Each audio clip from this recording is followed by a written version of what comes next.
How many of you have all seen an orca? Just about everybody, but not all, okay? So, as my brother says, everyone has an idea. Excuse me. Everyone has an idea. So, actually, I should admit, I don't speak Orcaese. Do any of you? Okay, so let's be honest. Everything we think we know about other life forms is then human conjecture, is it not? Do you know what I'm going to say next? Nada. I don't even know. Okay, fair enough. Anyone have any burning questions before we get into what I think you should know? Nothing. Interesting. Are you a curious lot? Have you had too much to eat or drink? I always like to engage people, so if you're not going to play, well, it'll be a short talk. They're going, yeah, that's what we wanted. All right, then. Fine. But if you want to walk out the door in 2 seconds, I think this is probably the gist of what I want to say with some pictures. This is pretty good, I think. This is actually a 19-year-old generated orcas in our midst. And it was put together by a zealot for wildlife out on Salmon Island. I like him a lot. And he goes through and shares the most recent science with us. But if you think you have very little in common with orcas, you'll actually find out after listening to this and hopefully some of the information I'll share that probably you have a greater kinship with orca than probably any other life form on the planet. If you could turn that back on, I might be able to read this. Thank you very much. Recent research around the globe has expanded this multicultural picture of Orcinus orca, right? The Latin genus species, and I'll explain that in a moment, by showing a wide variety of elaborate behaviors found in diverse populations. You got your head around that? Okay, orca societies have now been found in all the world's oceans. Did you know that? All of them, okay. Each with its own particular diet, vocal tradition, that's going to be key, and genetic makeup. Such dissimilar, stable cultural communities sharing habitats with distinctly different groups of the same species have thus far been found only among humans and orcas. Think about that. Of all the other life forms in your yard, you've crossed paths with whatever. So I think this is worth taking note because actually orcas have been on the planet 30 times longer than humanity. 30 times longer. Do you think they've been around the block a time or two? Yeah, but as we know for ourselves, and maybe orcas as well, if they're going to continue to behave in the way they are, at least our resident local ones, that knowledge is not wisdom. Yeah? Okay, let's take a look. Because the kindred people here for, I believe about 4,000 to 6,000 years, although they'll claim longer. But without cedar and without salmon, I doubt these maritime people were here much before that. Linguistically and otherwise, we found that, there were nomadic groups working mastodons and other animals sharing the evening with saber-toothed tigers. You were an elder by age 20. An elder. And the other ones didn't survive because it was a very keen, lean, and mean, hostile, agile, and mobile society at that time, huh? You slept just like orcas do to this day, with one eye open. Did you know that about orcas? Ooh, already we're learning. Cool. So you know where Haida Gwaii is, right up the way here? So in their language, they call this Skana, right? And Skana was the bringer of salmon. So, hey, this was a good sign. When you're out there looking and, you wet your line, and I always say this every day when I wake up, should I put a wet or a dry fly on today? Because aren't we all fishing for that bottom line? Show me the money, right? So you're out there trying to catch a fish or two, and you notice that, hey, there's some there. And why focus when there's, 5, 6 species? Why focus on the little ones? Go for the big ones. Why, we called them in our culture kings, did we not? Chinooks, right? Massive. The big ones got to, and we hear about this all the time, although all of them are small like this, 100-pound fish. Lots of nutrients. Think about the salmon life cycle for a moment. We've got all these rivers and creeks, right? They're running up the pH in the water, the temperature, super oxygenated. The egg is laid, you know, if it's not consumed by something, it grows into a smoke, goes down. I'm going to talk on Friday at the Senior Center on estuaries, a mixing of salt and fresh water. So this organism that, you know, hatched in the fresh water becomes a saltwater organism. Now it's got to trundle up to that big Cuisinart called the Alaska gyre, spinning what, anticyclonically or cyclonically? Anyway, whirling all those nutrients up, you know, and of course the whole food web is diving in there. And in 3 to 5 years, if you've survived predation, you come back about 95% to your natal stream.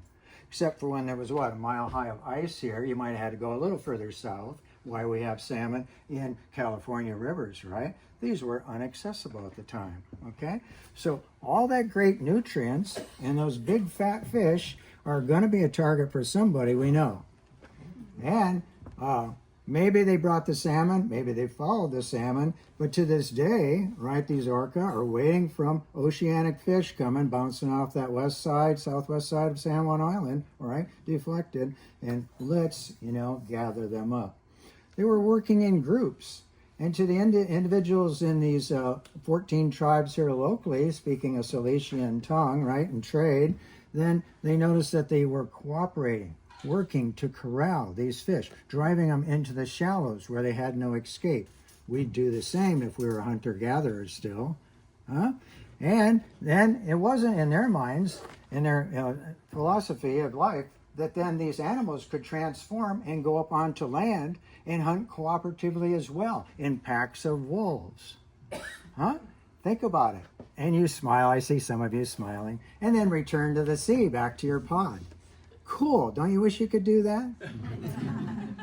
Well, you know, ecologically, they had the right principle, did they not? Two intelligent animals working cooperatively in packs and pods. So it works for me. And you know what? I wouldn't mind being one of those critters doing that, huh? When I get tired with what's happening in Bellingham, slip out here in the ocean and vice versa. When you're out on your next boating trip, I hope you get to see an orca, don't you? When you think about it, this orca-ese, right, that I'm speaking with you tonight, wasn't really the lingo, was it, if we go back prior to 1973? How many of you were here then? Only a few. Okay, so we're all from somewhere else, aren't we? So then, right, I moved here in 73. I was supposed to be born in Seattle in 53. Whoa.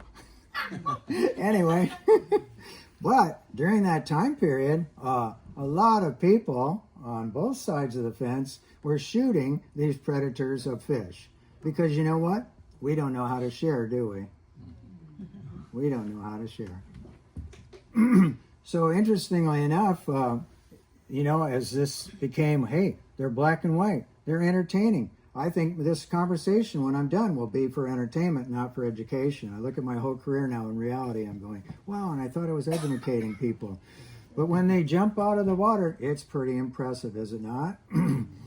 So, to say the least, these animals then, with the bottom line again, were captured. And this is half the problem, maybe more than half the problem. For our resident pods, JK and L pods, over 50 animals were taken from, you know, this superpod configuration. Over 50. And many died in the capturing and nets as well in the late 60s and 70s for entertainment. So if you get to see one, you're doing pretty well. When you think about it, you and I were schooled probably in G.I. Jill and Joe camouflage, right? Now pixelated to blend in whatever environment, whether it's the desert or the forest or whatever. But in nature, there's other kinds of camouflage, is there not? And this we call countershade camouflage. And when you look at what the British would call pied, black and white look, lots of animals over there called pied, this or that, that it really breaks up the form of this animal, particularly when you think about from the prey's perspective. Looking up at the sky dome, this light area, the ventrum of the orca or a killer whale is white, is it not? And so much so that if you look carefully, look at how the lobes come up the sides. We have a saddle patch, we've got an eye patch. Really changes the true look of the animal. especially as we sit here tonight having consumed our dinners, which were based on the phytoplanktonic bloom right outside the window. It's coming on now. You know the pea soup when you can't see to find your busted prop down below? It's only 15 feet away. He's not listening. It's okay. Anyway, so imagine yourself, and an orca sees as well as you and I do, both below and above the water. Pretty darn good, and without bifocals, huh? So seeing through, you know, that pea soup is not easy.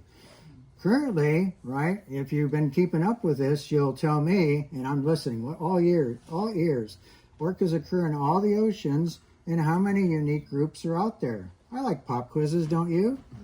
Tell me. We have 8 here in this area, up the coast to Alaska, 8 communities. In the world currently, as far as we know, there's 24. 24 different communities. And basically, if you look at this map of our beautiful rushing through space, you know, twisting and turning globular ball that we call home, that probably in every major archipelago that has unique food items, you're going to have this predator there. Okay? So I suspect, and I was working in Antarctica and the Arctic with some of the geneticists taking, you know, tissue samples from these animals for analysis, and it's pretty amazing that association, like you might see on your boat going from here to Alaska, is not really the key, but it's the dialects. That's what remains constant. And so in these matrilineal societies that we'll see here, you know, they're usually with mom. Here we are off the Kamchatka Peninsula over in former Russia, and these stratovolcanoes along there. And here's a group.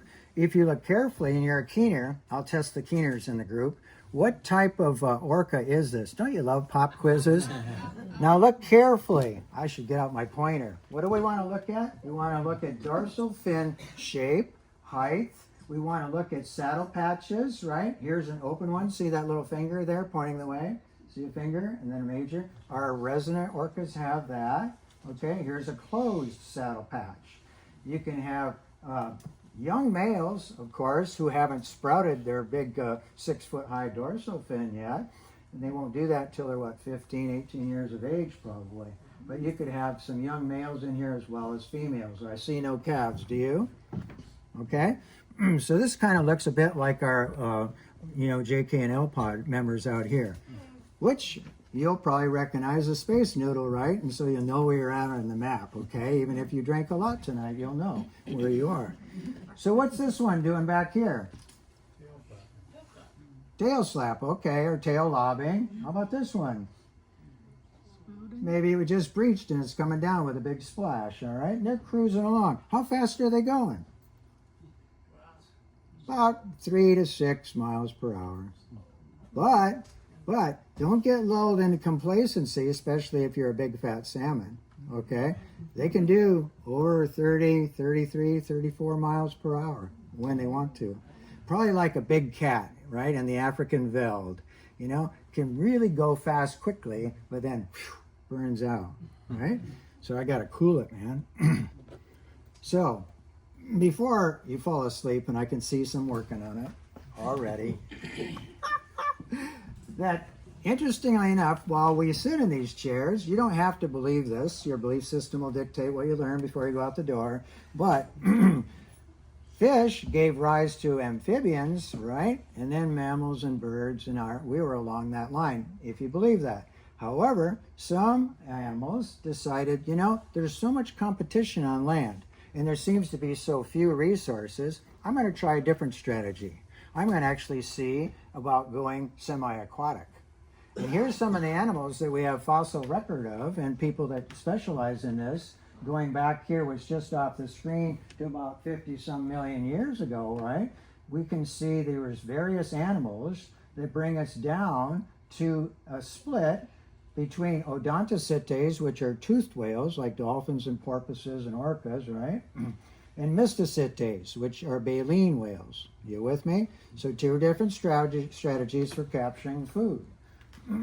So you can look this up further, but it's pretty amazing. And it's right in the picture, so this is an easy query, is it not? What's the closest relative, a living animal on the planet today that, you know, is related to whales?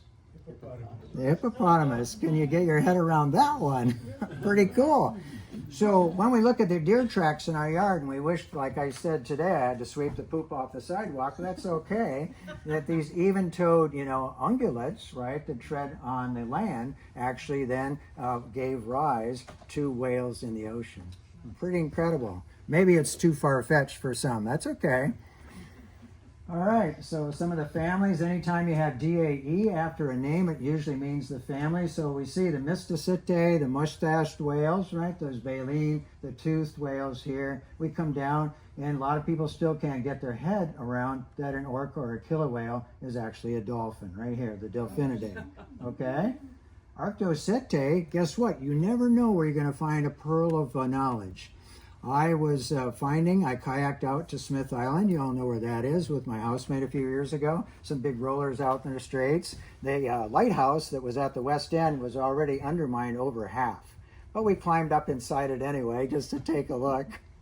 Dangerous. Went down on the beach and the glaucous winged gull eggs were just hatching. My housemate told me, oh, the indigenous people like them like these eggs. They're crunchy, just about ready to hatch the youngsters. But while we were kicking around through those brown and gray boulders like all of us have on the beach, low tide, I found, and I kid you not one but two monster molars like this. I sent it to the University of Washington, and what my friend that I'll introduce you to in a minute said, always carry a half-gallon size jug of Elmer's glue. When you find a fossil, cover it in glue, because otherwise it'll fall apart, and this one was. So I put it in a box, sent it to the UW. They sent it back after a month and said, oh, this is a mammoth molar.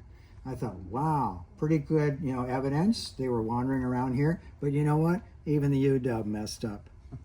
Because mammoth, right, have actually flat grinding teeth, molars. They were feeding on lost type soils with a lot of grasses, graminids and others, right? And so their teeth were like beavers, ever growing.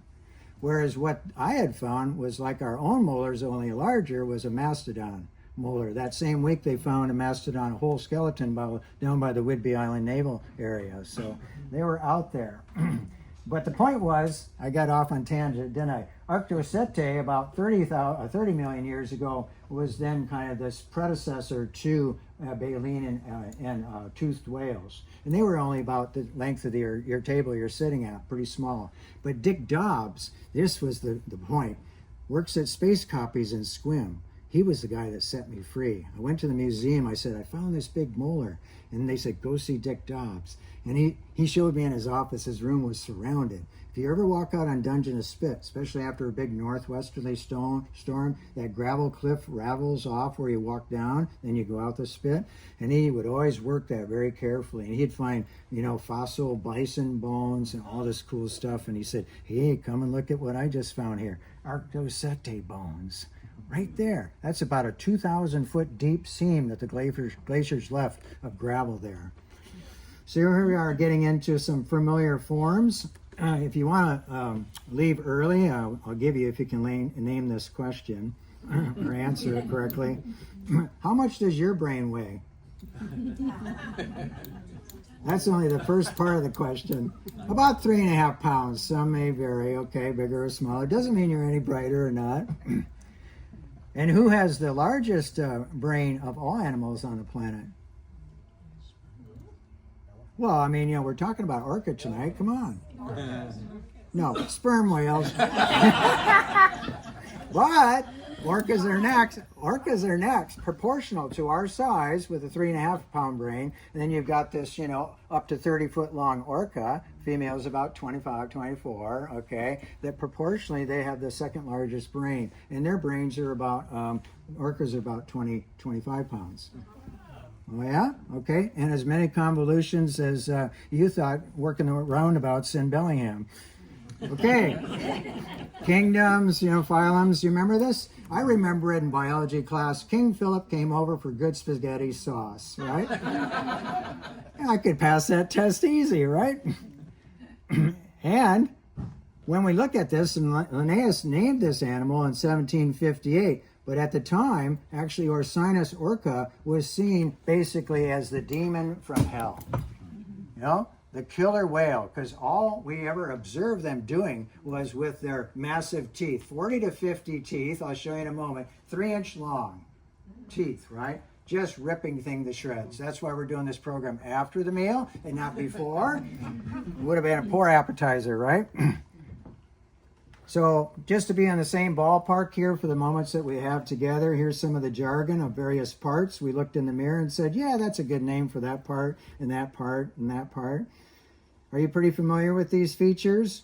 Because in the Delphinidae family, the dolphins, aren't we used to a long rostrum or a proboscis? And this is really a stubby one. And of course, scientists, with a cup of coffee early in the morning are always, staring out the window like we all do. Not about what they're going to do that day. It's, good stuff learning. But what would be the purpose of having such a longer beako compared to the rest in your family? Like, what are there, about 40 different dolphin species on the planet? Quite a few. Pardon? Protect your eyesight. Yeah. You're back farther. Oh, okay. Oh, yeah, very good. Hey, there's a practical one. Wow. You can stay after if you want. All right.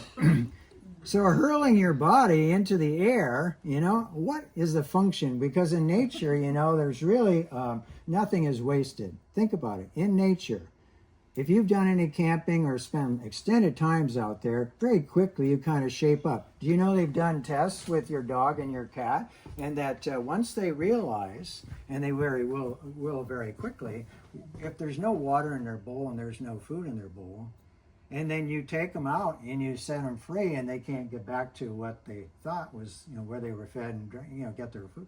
Very, very quickly. They've shown that like dogs will turn into like a coyote that you might see down the interurban, and they will not take a step without turning their ears and heads and their eyes, because every step is energy expended. And where's the next meal coming from now? Let's try that experiment. We've all filled up. We could last for a few days. And again, we have this kinship with Orca, right? So think about it. It's feast or famine, is it not? So hurling your body in the air, what's the point? Shake barnacles off. Pardon? Shake barnacles off. Shake barnacles off. That's been suggested. Okay. At this northern latitude, we don't see too many barnacles on these, but in some, and I was just reading about orcas in Brazil today. I've been preparing for about 2 weeks for this. I wanted to be ready for you guys. You asked so many questions. Anyway, so could be shaking off these freeloaders, these hitchhikers. Hi there, how are you? Nice day, isn't it? I have a program to give. Okay, go ahead. What's your question? Oh, I was just saying, sometimes they do it for fun. For fun? Yeah. Well, how do you define fun? I'm into definitions, right? And can we collaborate, corroborate that? It's not really in their vernacular. They don't ever ask that question about fun. Every day is wonderful, huh?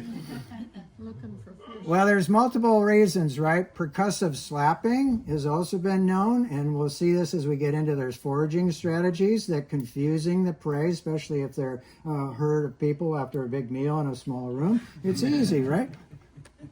So here's some more parts, and there's relative sizes. Pay very close attention to the eye patch area, right? Because that can be useful for separating different ecotypes. This one has a closed, saddle patch here. We look for nicks, etc. This dorsal fin is a bit like a female, right? Orca, again, be a young male. I'll get to the particulars when I think that you're comfortable enough with me. So you have to be careful. I've learned this because I've been ferreting through all this different information. And if you're sharp, if you're sharp on your wildlife knowledge and you've read everything, then you'll find out that looking at diet right here, that's all inclusive for many different ecotypes. That's not just one, okay? Good, he's nodding in approval. I like that. The big chief, I like that. Good luck. They say 50 to 90 years, but they don't tell us a gender, so that's combining most, right? Okay, so this is pretty good for yachties. This is essential. Wow, if you're going to do some upgrades to your boat this year, and I think a lot of you should. That was a compliment. But looking at actually how these tail flukes, moving up and down in the water column, and how, they actually display, bubbles off the end, right? How this animal actually sheds cells here, it gives off oil droplets to combat turbulence. Could you imagine how much sleeker and faster your normally only 6-knot, sailing craft might run with your inner outboard if you could do that as well? Pretty cool stuff. Matter of fact, I was thinking on this, maybe too much the other day. What other animal, another pop quiz for you. Oh, I love these. What other animal kind of paves its route to make it easier for it to go forward? Snail. What? Snail. Snail. Okay, I was thinking of Aureliomax columbianus myself, the banana slug, right? The banana slug, right? It paves the way to make itself, going across the forest floor. And let's not look down our noses at them as well. They're very key in transporting seeds, of different trees and plants to a fertile zone. So they're the carriers. They're slow, but they're steady. I like that. And then I got thinking about us humans. What do we do to get from A to B a little smoother than it might come from our walking or stumbling gait? What do we do? Huh? Get wheels. Exactly. We invented the wheel, right? That's how we get from A to B. So think about the things that different animals do to be more energy efficient.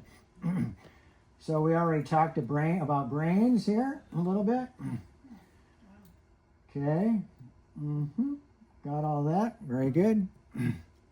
Here's just another look. I kind of like this one. Can everyone see this? Can you all hear me back there? No. What? Yes. No. Come on back or up here. I got a seat for you. Sound off like you got a pair. Okay. All right. I do. The caudal peduncle, the tail, right? The main propulsion on this animal, right? The motor, if you will. It has some huge muscle mass here going forward towards the dorsal fin. These up to 6 foot long, broad pectoral fins, also very important, not so much in propulsion as steerage. And how many of you did your stretches this morning? Huh?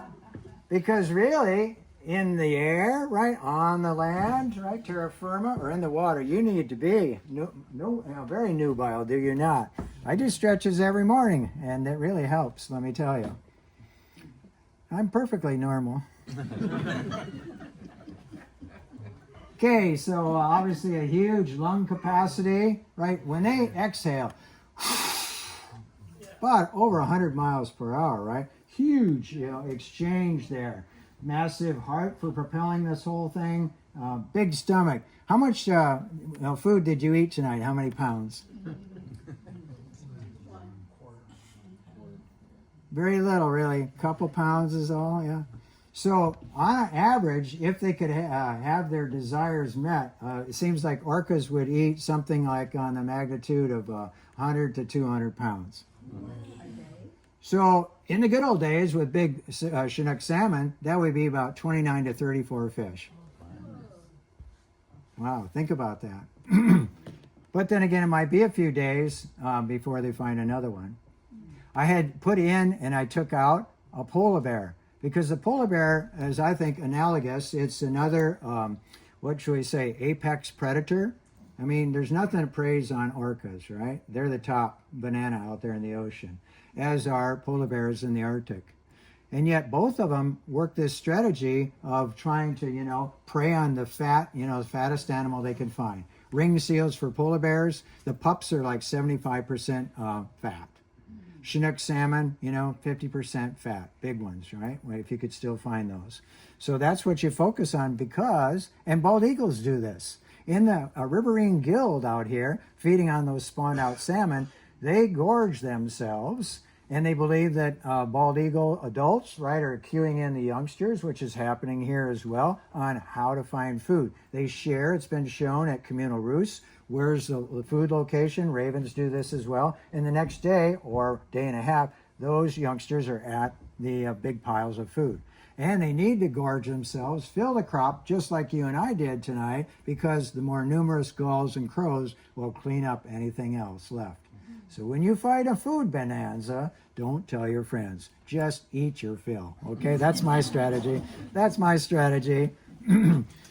So again, we like to see them when they're leaping up, but what is the function of this? Are they actually doing like a spy hopping? This is a breach, but sometimes they just bring their heads up and look around. You know, where's your buddies? Are you seeing food? Because actually, out in Lummi in the early 80s when I was working out on a peregrine falcon study out there for them, endangered species, their aquaculture project, etc., it was interesting that you would get things like, well, not out there, jackrabbits jumping up, but a lot of these different animals will do some spy hopping.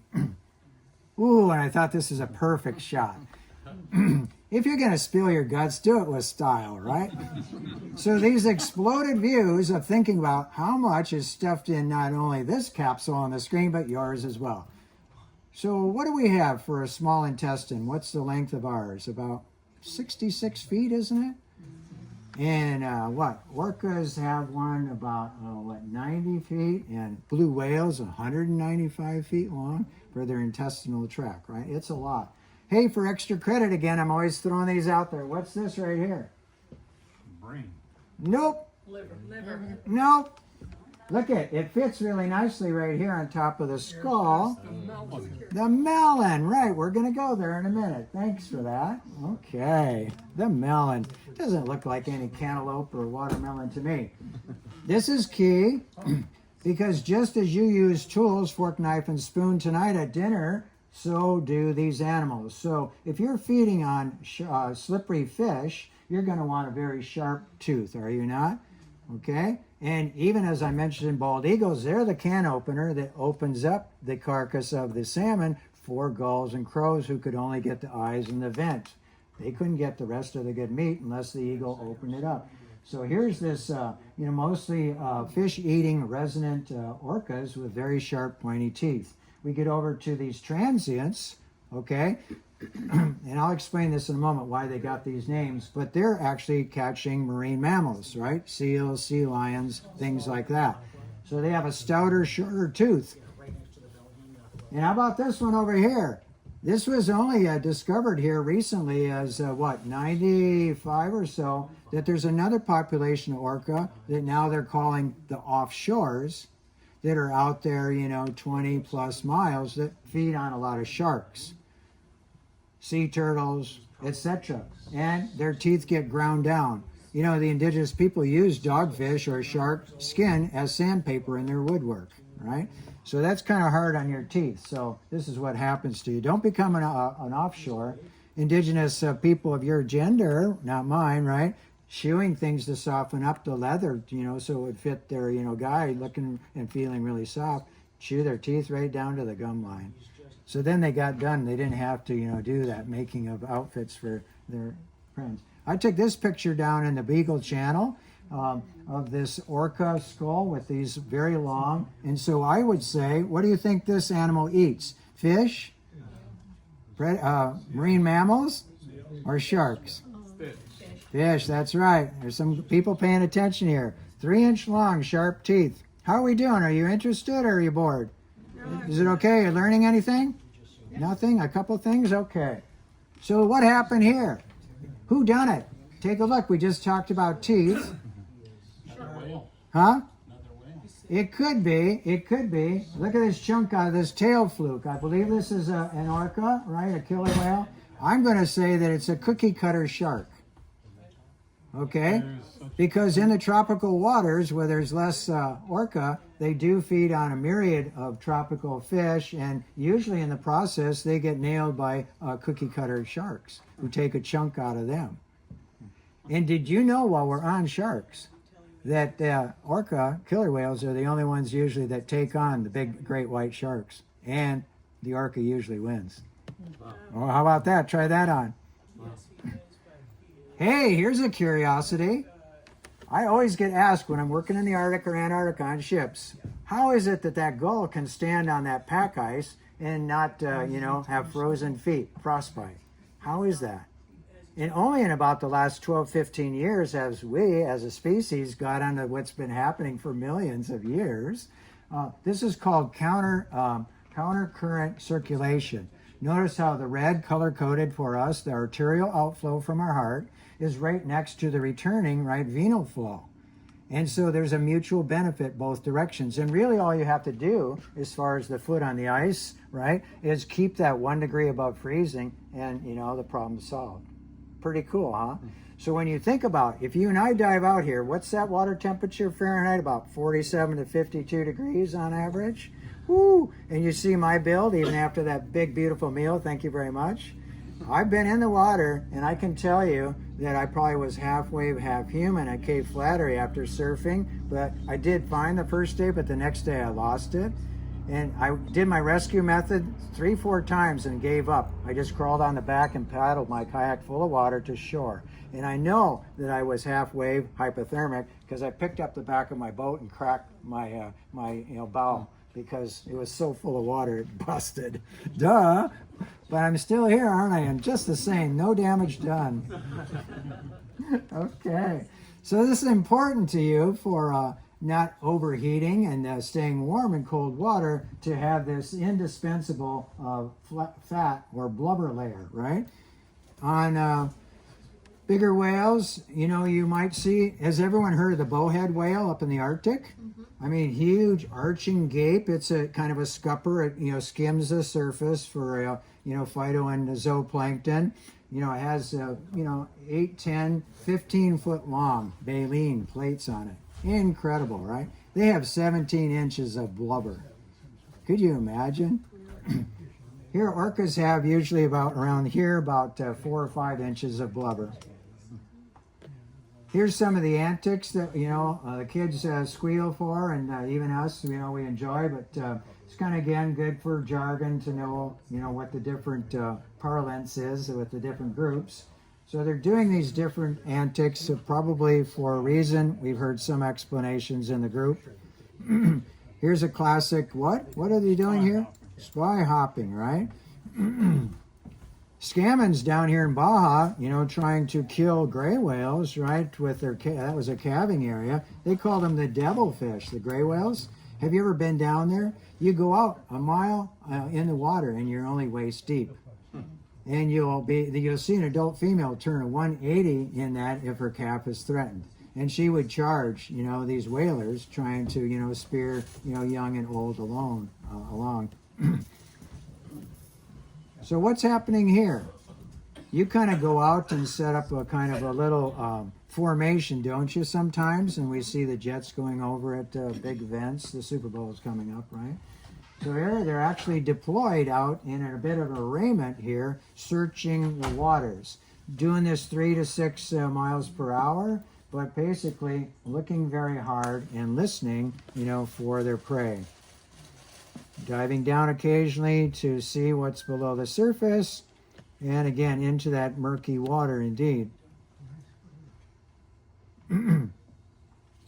They're exceptionally successful predators. Not only, most of the literature says nothing about them solo hunting, but they do solo hunt. But we hear a lot about their cooperating and feeding. And again, the list of prey is again not selective by any particular pod or clan. Often hunt in packs, not always. Okay, where's Mary? There she is back there. Hi. So, very simply in cross-section, we look at what these animals are doing, and they can see well, they can't see as well in that murky water. And so, for navigation purposes, maybe you've heard about this. That melon that we saw outside that exploded view of the animal sitting at the front of the head is quite, it's oil. It's a special oil-filled organ that then actually helps, focus and magnify the sound waves they're transmitting, which, you see here, see the blowhole, we all see the exhaust, air sacs, and what's called the monkey lips, the phonic lips, so they can actually focus the sound escaping through the melon, and actually then the echo, right, the organic sonar, if you will, or biological sonar, then is reflected. And this whole oil-filled lower jaw then is their receiver, right? How many of you have, or used to have those, big antennas pointed at wherever? That then goes through the middle ear and then within their brain. I've never seen any good explanation. but I'll use the one that owls use, is they have all these spatial neurons facing every direction, and it seems like they're able to form a three-dimensional image, right? A sound image in their mind of what lays ahead, whether they're bouncing it along the shoreline and listening for navigation purposes, or when it's hitting different food items that could be potential food and reflected back. They'll know what's out front. That's pretty incredible. Sight unseen. And I tell you, hats off to these animals for being able to navigate. And I don't know if Mary has any sounds for me or not, but clicks are basically associated a lot with the echolocation, but they also produce screams and whistles and other sounds. Some are quite discreet as well. So the dialects of what they're talking of is actually the probably the most cohesive unit for these matrilineal societies to stay together. So they're with their mothers until she passes, and then the younger mothers, right, they're still going to stay within this group for their life. It's very rare, I think, in 2010 in K-Pod, the first ever witnessed female left the pod for whatever reasons. Males will wander off. They're often way out on the wings, so to speak, on the sides, not close to mom, but still within the group. So just a little quick discussion of what I just explained pretty much. Sorry. Throwing in bats as I mentioned them, and just looking at on the far left dogs and cats, and I think humans is the first vertical bar, looking at the kilohertz and the decibel levels of these animals, and coming into the dolphins in the center. It's pretty amazing to think that lower sound waves in the ocean, like blue and sperm whales and humpbacks even, are sounding, and they're being heard at 500, 1,000, maybe even 2,000 miles away. Any questions coming up thus far? How are we doing? You hanging in there? Sure. You said they have like different dialects and stuff. I've always wondered, it's like, can the residents and the transient orcas talk? Is it kind of like, you go to Italy and they talk Italian, and it's kind of like Spanish, you sort of understand, sort of, or is it more like? They can talk, but they don't choose to. And so that's why even though they might cross paths with each other, weekly or if not daily in some parts of the season, they don't interact because, it's interesting that we speculate. And if you read the literature like I have, you'll see that that they actually choose to not compete for food resources. Transients don't really focus on Chinook salmon and squid, I might add, is another very popular food with our resident orcas. Squid, cephalopods are out there a lot, but they don't tend to cross over into the others. And so by partitioning out the food or prey base that way, they avoid competition. So they can actually cohabitate. But when you think about transients, actually they're getting, and I was going to get to this, we'll see how far we get on this, and I won't bore you. If you're tired, we'll stop. But the pinnipeds, the seals and sea lions are actually picking up larger pesticide and contaminant loads than are the fish. They're both there, and so this is again going to be stored in the blubber layer. We celebrate this oscillatory nature of, we're jubilant when cows have, and they carry, gestation of 13, 15 months. They're calves. They only give birth to one. In case I don't get to this, it's tail first coming out. And basically then you're not going to be able to sleep for a month. How many mothers in the group here? Raising a calf, right, which is born about 350 pounds, 6, 7 feet long, tail first.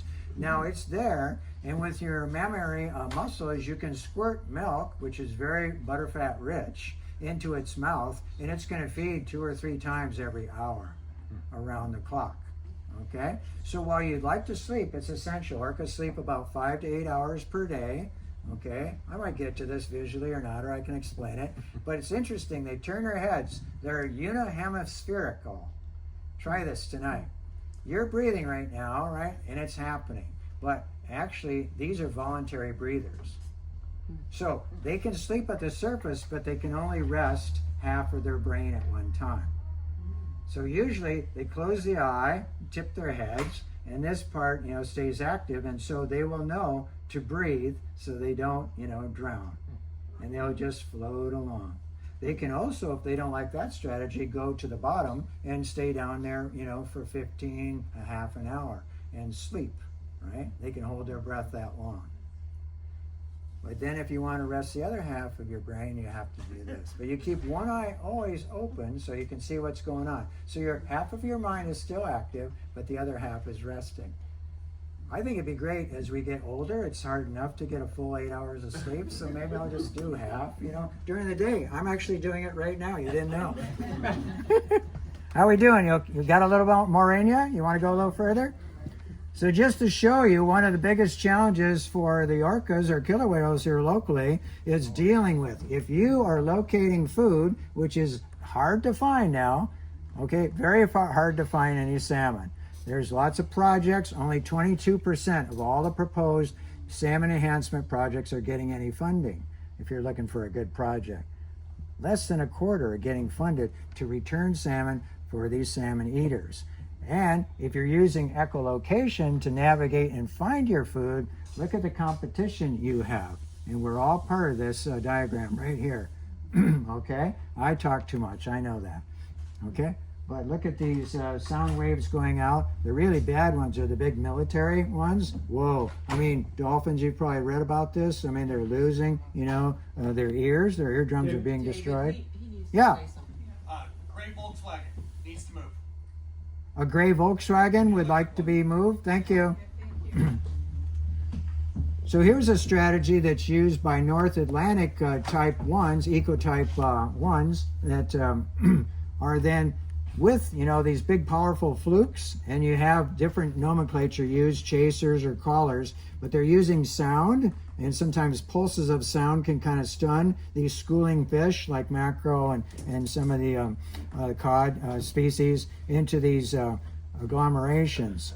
And so these whales work together, kind of like the wolf pack on land, right, to confuse and to constantly concentrate the school of fish, such as we see here. And then they actually take turns. They wink at each other. Your turn, go in there, go hit the potluck dinner table now. And you go in there with your mouth huge, right? They can swallow a whole seal. Their mouth opens that big, whoa. Or they can get a mess of fish in there at the same time. So see how they're working them at a steady 2 knots here in the upper 65 feet of the water? This is perfect for them. And if you've been to Norway, doesn't that look like the Lofoten Islands? Yeah, yeah. And actually, I didn't get to, but I wanted to. There was like 4,000 to 5,000 year old pictographs in a sea cave of whales. I wanted to go see that in the Lofotens. So I was talking about counter shade camouflage, and so if you're a salmon within reach, are you going to recognize, you've never seen an orca whale in your life, are you going to recognize that as a threat to your livelihood? Does that look like a predator? I don't know, shiny rock or something. Bonk. That's a Chinook salmon in the jaws there of an orca. It is so happy. I was so happy. How we doing? How we doing, Commandant? I saw you checking your watch. Are we good? So here, you don't have to believe me, here's another chart you can pull up yourself. This is 2010 data by Hansen, but look at the species of salmon utilized by our southern resident orcas or killer whales. Everyone see that? Okay, got it? Okay, so here we are, and we're out looking about for fish, checking it out.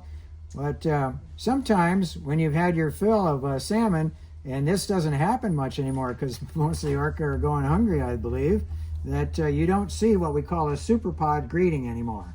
Has anyone ever witnessed that? When you have J, K, and L, and it used to be almost 100 animals.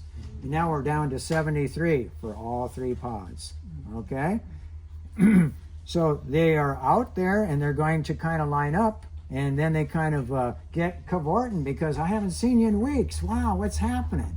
And this is the opportunity because you never as a male or female mate with those in your pod. You go outside your pod, right, to mate. And so no wonder, this is exciting. Wow, haven't seen her in a long time. Wonder if she's interested. I'll do my best show, right? And it's always interesting explaining to the youth on the various boats what's going on, especially when things appear. That's as PA as I can be. Here's the difference if you didn't know it. Thank you very much. You can tell if you get a good view, and you all have your iPhone, so snap a picture. You can tell the difference in the genders. So let's assume that they actually did mate. And like I said, 15 plus months later, she gives birth, and youngster's going to stay with her for 1 year, maybe 2 years, always right next door. And even for the rest of its life, it's going to be near. But others, members of the pod, help take care of it. And, you know, there's lots of constant nuzzling and cozy, all good. Here's the value of guest drones if they don't make too much noise. Can get some pictures. This is L122, and I think she was last seen alive last November, December down at Penn Cove. She's not believed to be alive any longer. So here I mentioned, suckling by the youngster, the calf, getting some fat, rich milk from mom. And she probably, that young calf, won't eat any real hard food for a year or more. What's this animal doing? You should all be experts on this now. And if I haven't put you to sleep with my Midwest nasal monotone, I'll try harder, okay? So if you see an animal, classically with all whales, if you see them, they've blown, and they seem to be laying in the water a little bit higher, and they're not doing anything. And they look like a log, that's what we call it. They're logging. They're sleeping or they're resting at the surface. It's beautiful to watch. And so this animal, again, resting half of its brain at one time. This orca is resting. So what are you going to do if you're in your boat and you spotted this because you were, whatever, looking at the navigation manual or whatever, and all of a sudden you're upon this animal? Me, if it's safe to do so, I'm going to shut off my engine. One, this is the number one killer of killer whales, or orca, is collisions with boats. Collisions with boats. Did I say collisions with boats? Okay, just to let you know. But now this year, you may all be aware, half a mile, 1,000 yards away from the orcas.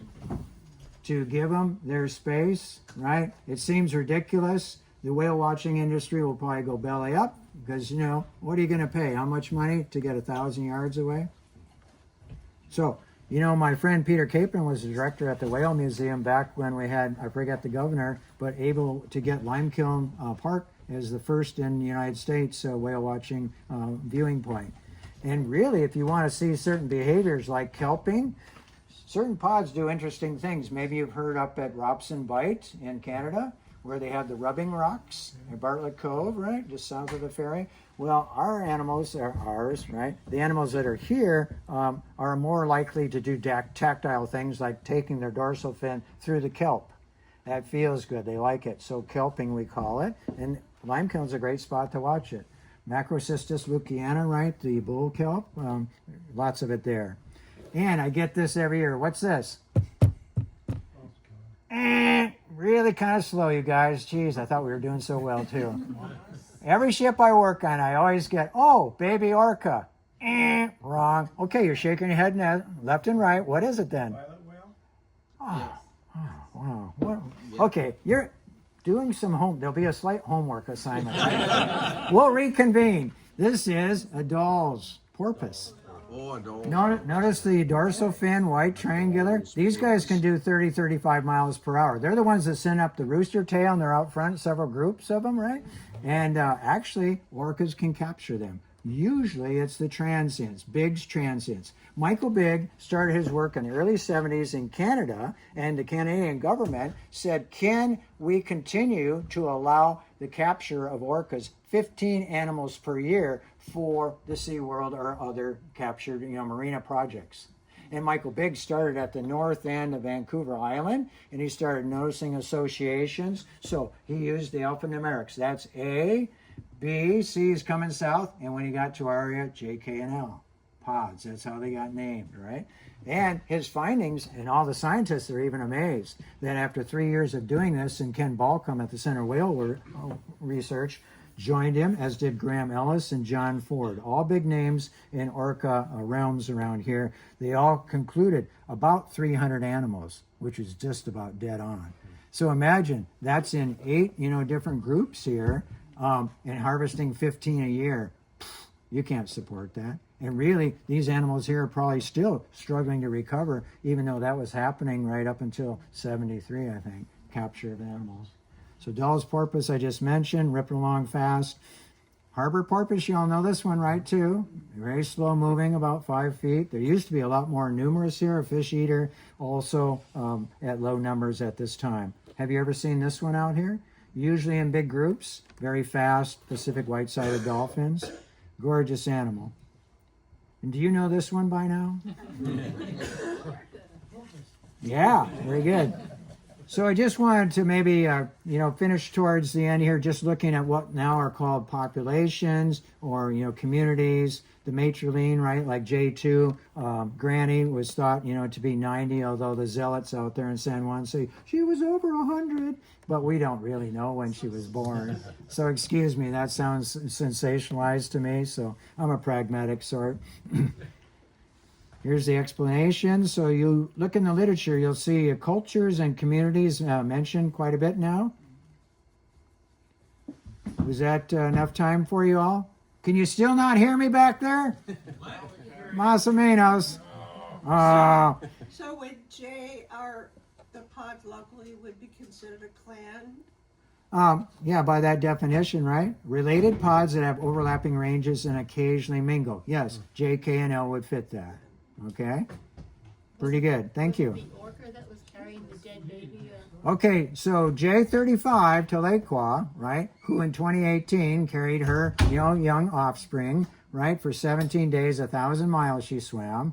And if you read further, you'll see that the necropsy showed that that animal, the calf, was already showing exposed organs and everything from the journey. It was, breaking down, decomposing. Well, now she's what? A week into her second calf, right? She's doing the same behavior as we sit right here, doing that. So if that's not showing the world, hey, there's challenges living out here that boaters, landlubbers, all of us need to be aware of it, because guess what? I haven't been told I have cancer, but I guess living in this culture with all the challenges we have, I'll bet you it's in there. I'm trying not to feed it, to exercise every day and try not to, but I'll bet you it's in there. So just to say that, I think that this female orca is pretty smart. The media is all over, world over, to see that this, female now twice has lost her calf, right? And showing it to the world. So southern, residents down the south, and then these northern ones. So you see they pretty much have their distinct areas that they patrol, and they pretty much escort any wanderers. J-Pod likes to wander up, clear up to the base of the Aleutian Islands and down to California in the off season when there aren't as many, not that there are many, Chinook salmon around here. They have to go elsewhere looking for food, and they do. So dated information here, because the southern community has 73 now, right? So these are the different pods. Again, A is up towards the north end of Vancouver Island and down the line here. So just to give you a quick world perspective here, and you can see clear up to Alaska, there's another, 900 plus animals up that way. I showed you a picture in Kamchatka across the Bering Aleutians there, the peninsula sticking down, that picture with a volcano, down into, New Zealand, Australia, and I've seen quite a few of these like type Bs down here on the bottom. They're marine mammal predators, and I could show you some quick pictures if you want, and I won't say too much. Want to do that? Sure. So here's the difference between the residents, the transients, and the offshores I mentioned earlier, and there are distinct differences if you look really close. Just to introduce you to them. Males on the left, larger. By photo documenting that saddle patch behind the dorsal fin on both left and right sides, you can identify the individuals over time. Notice they'll get additional nicks, with collisions with rocks, boats, or whatever, scratches from predators. So it changes. So it's good to keep filming or, taking pictures of them. And you can see here with them shown next to each other, some distinct differences if you look carefully. And some of the basic diet differences we talked a little bit about earlier, the approximate counts of what they are here in our area. I don't expect you to memorize that. No more pop quizzes, okay?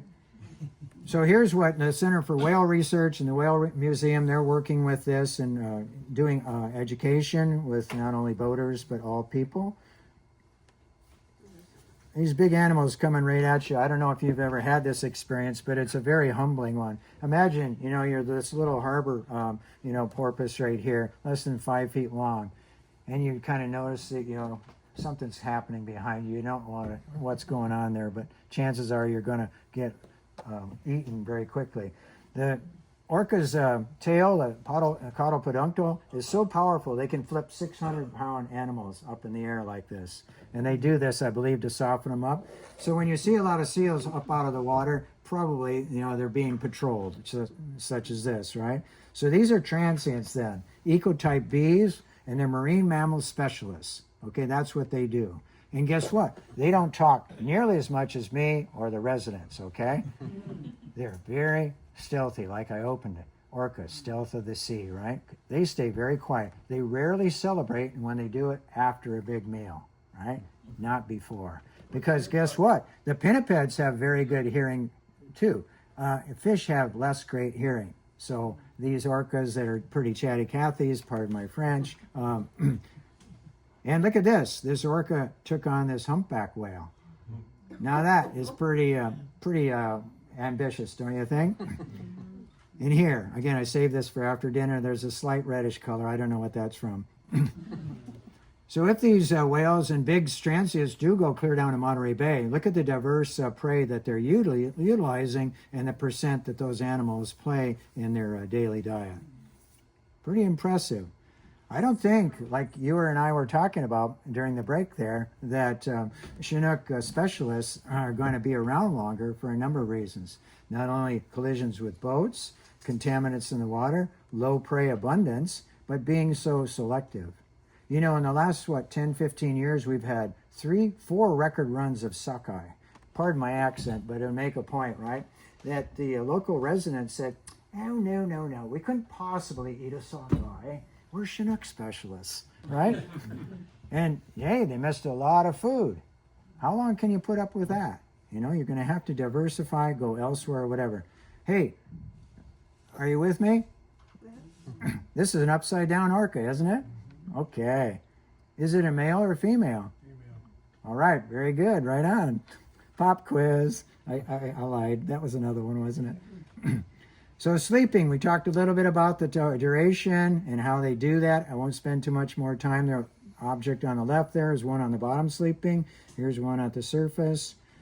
The different southern hemispheres. So basically, if you go out the door, you should know there's at least 10 different communities of northern hemisphere orcas that are unique, as well as another 10 to 12 in the southern hemisphere. That's what we know right now.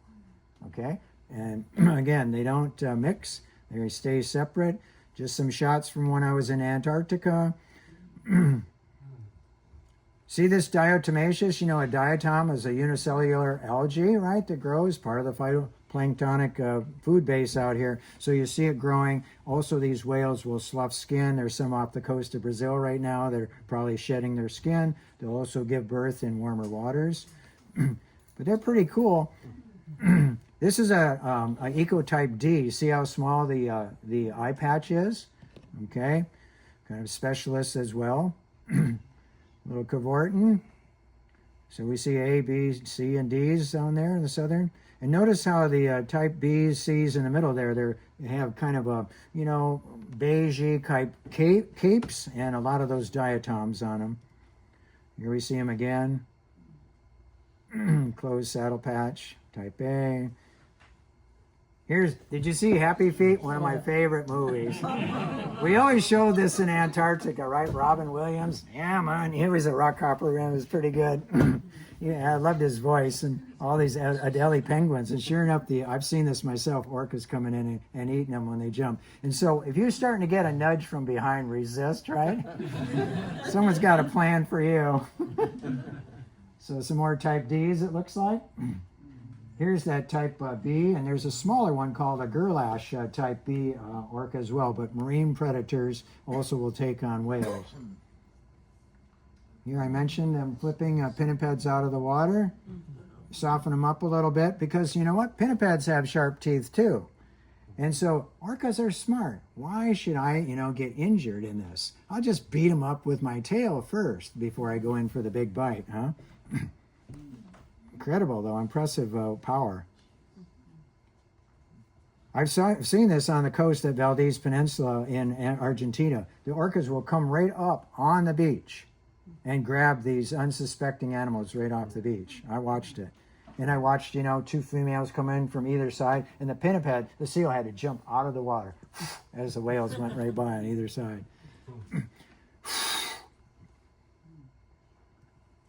Here they are coming in. Whoa, got one. Uh-oh, another one. But you have to be careful. Don't you have to be pretty savvy? So you're how many tons? A female and an orca male? Many tons, right? 8, 10 tons. And if the tide's going out and you linger with your male, you could have a problem getting back in the water.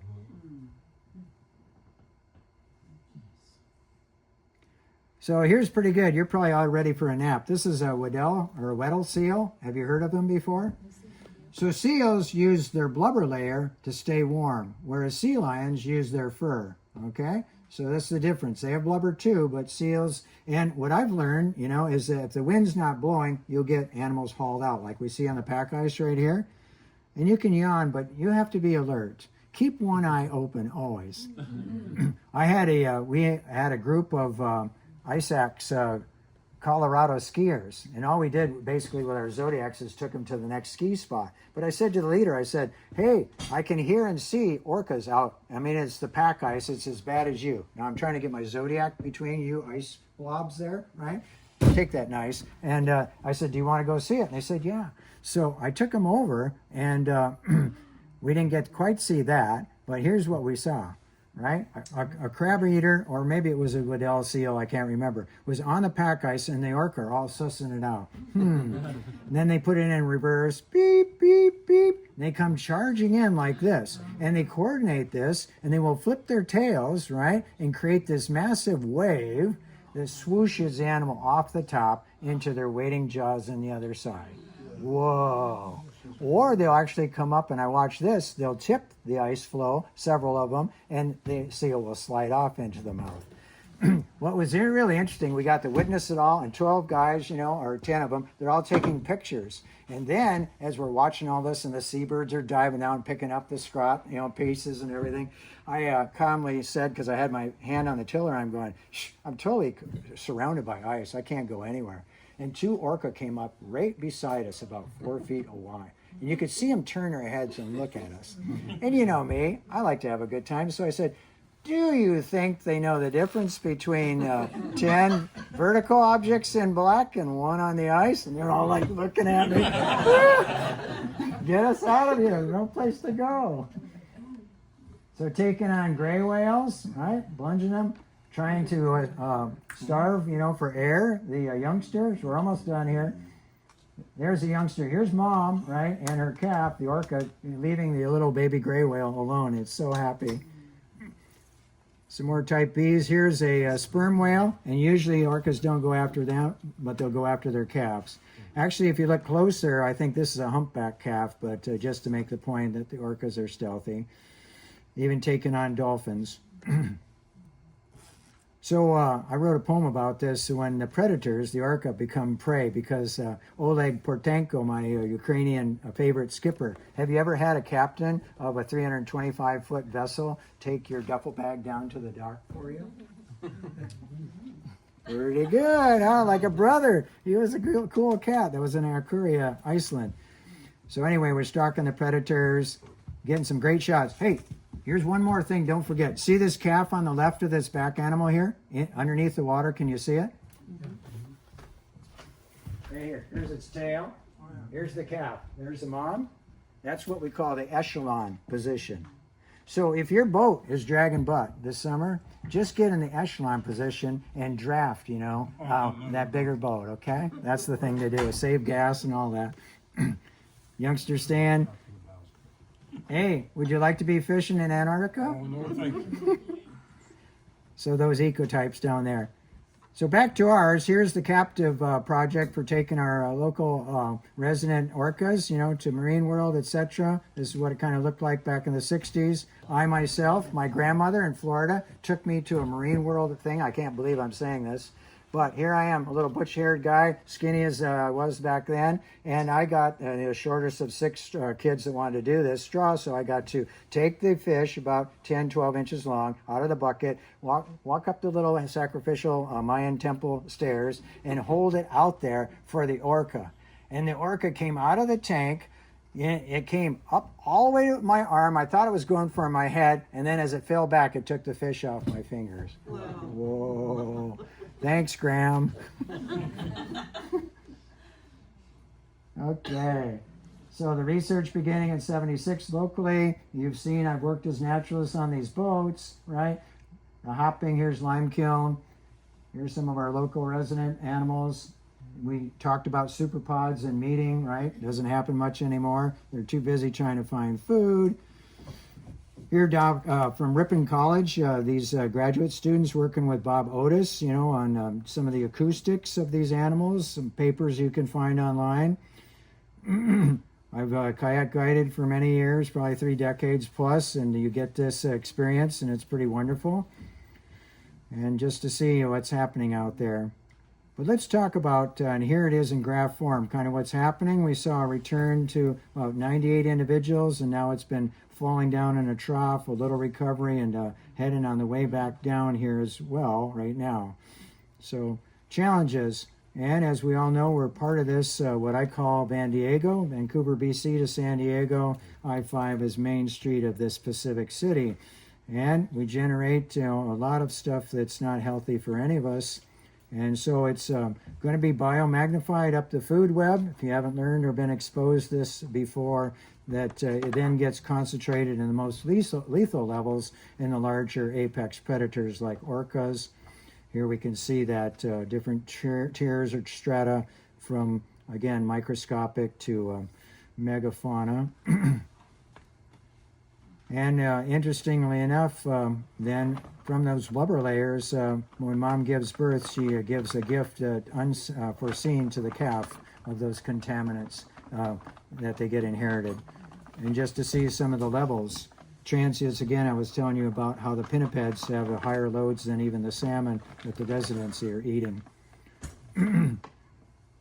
So you've done very well. I appreciate you sticking with me here because there's a lot of information, I know, but when calves are dying and we're hoping for the population to recover, it's sad news for all of us. And so as I mentioned, J35 Taliqua carrying her calf around for all those weeks, and now she's doing the same thing with her second calf that's died. Pretty sad, and this could be you or I very easily, not to scare. I'm just a pragmatic person. It's just like, whoa, I just lost both my parents in the last 2 decades, and I'm by myself, and it's just like, oh, this is kind of interesting. No family, very few friends, and probably fewer after this presentation. I don't know. I hope not. I hope not. So this is your home. This is the Salish Sea. We basically live in this estuarine, area where freshwater meets saltwater. This is where we've chosen to live. It's probably the most nutrient-rich ecosystem around, but it has challenges, and so we have to do a better job. And I don't mean just lip service. So anyway, you can see, as I just explained, the movement of contaminants in the food column, and some of the things that are going on trying to rectify that. And it's been a powerful voice that we've had this kind of data to show these kind of trends, because for most life forms on the planet, we don't have this kind of information. We can't really make even these well-informed decisions. And still you see, salmon, propagation projects are like 22% funded. Most of them are not getting funded. And so you wonder about that child in all of us, curious about another life form.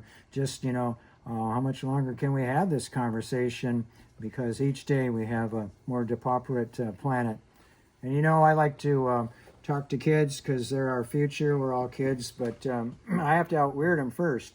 And that's pretty easy, and this has worked every time. Maybe I told you this last time, but I'll tell you again. To get kids' attention, right, you have to be strange. and I can do that. You know that. So they look at my old vehicle out there and my old clothes and everything, and when I tell them I'm Bill Gates, they say, "No, you're not. Stay cool." Look them back in the eye, say, "Experientially, I am." Shuts them up every time, because guess what? You are the elders. You are the wisdom. You are the ones in the pod that would be guiding us forward, right? So share that knowledge, because they need to hear it. And good resources at the Center of Whale Research. This is my favorite group right now, because guess what? We used to have right here in Bellingham Bay 20 to 30,000 Wester grebes wintered here, the hot spot in all of North America. Do we have one clue about why they all disappeared? We do not. This group, UC Davis, they're taking on some of these tough questions on orcas and other animals and getting funding from private donations and doing the work. So I'm with them. Native people, the blackfish, it's, I still, every time I'm with them, I don't know about you, but there's a reverence there, and it's significant. Lummies, straightforward, pragmatic people, right? They don't have enough fish to eat, I'm going to throw them fish. They go out there, and they were feeding salmon to the orcas. That's one way to do it. This is something that we're still learning about. And lots of different good groups here, you'll see. And you managed to get through this. And here's the things that we wanted to share with you. So some of the boating signage that you'll be seeing this year about telling us the distances and what we should be doing to provide a safe environment for orcas and ourselves. This flag will be flown. There's educational information going out there. And I hope that you've learned a little bit more about orcas tonight and killer whales. Can find a place in your heart. I give up on the mind, but if you can resonate with the beautiful orcas, then you're one with the environment. I hope there's always going to be more than one orca out there for us all. Thank you very much.